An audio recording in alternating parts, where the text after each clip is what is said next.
तर ना हे टाईडचे पॅकेट आहे. टाईड आपला हे जे पावडर कपड्याचं निरमा म्हणतात, आम्ही निरमा म्हणतो त्याला. तर हे 10 रुपयाला एक आहे. तर आपण जर दुकानात जर गेलो तर आपल्याला हे 10 रुपयाला एकच भेटणार ना, असं आहे.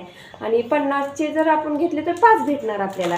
तर तर हे बघा ना, मी 50चे 6 पॅकेट आणलेले आहेत. हे झाले 5.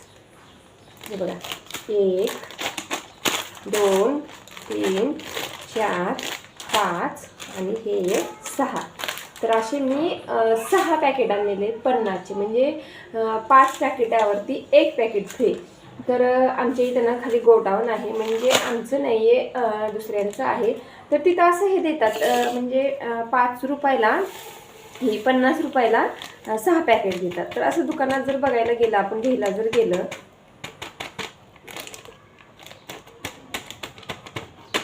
तर आपल्याला देणार नाही आहेत ते 50चे 6 पॅकेट. म्हणजे 50ला 5च देणार ना, असं आहे. तर कोणतं परवडतं आहे आपल्याला? तर हे पण मला तर हेच परवडतं.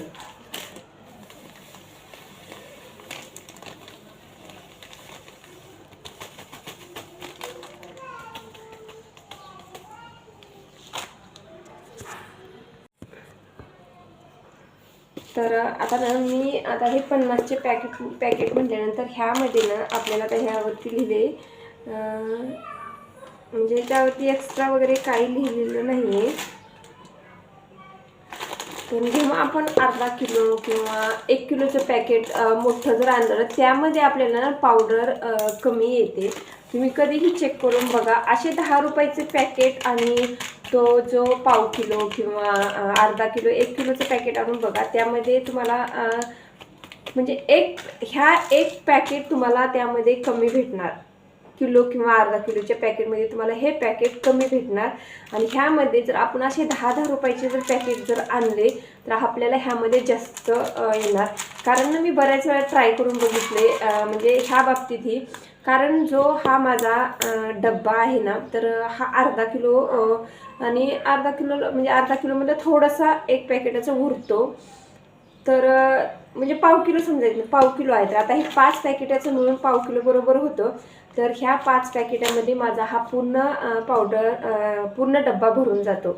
तसं आपण पाव किलोचं जर बाहेरून मीठ एक म्हणजे ट्राय करून बघितलं, तर पाव किलोचा आणला आणि ह्यामध्ये ॲड केलं, म्हणजे टाकून घेतला, तर हा डबा भरलाच नाही, इथपर्यंतच राहिला होता.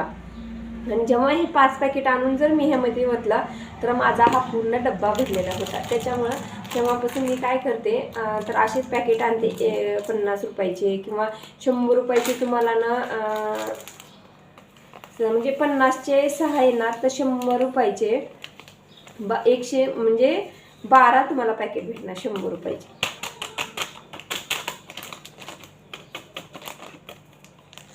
मला ना हे सोपं वाटतं. म्हणजे सोपं म्हणजे की आपली बचत पण होती, पैशाची पण बचत होती.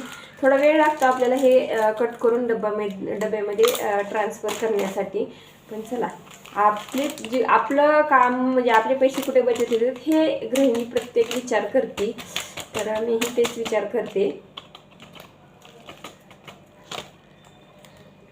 आणि शॅम्पूच्या बॉटल ही तुम्ही बघा, 1 किंवा 2 रुपयाच्या ज्या पुड्या असतात छोट्या शॅम्पूच्या, डव म्हणा किंवा हेड अँड शोल्डर अशा असतात ना, तर 1 रुपयाच्या तुम्ही आणून जो आपण पूर्ण मोठा डब्बा आणतो, तर तो कितीला पडतो आणि आपण शॅम्पूच्या पुड्या आणून किती हे होतं ते देखील मी ट्राय केलेलं आहे, ते देखील बघितलं आहे. तेव्हापासून मी म्हणजे असे मोठ्या वस्तू कधीच आणत नाही. आपल्याला बचत करायची म्हटल्यानंतर तर बचत करावीच लागणार ना.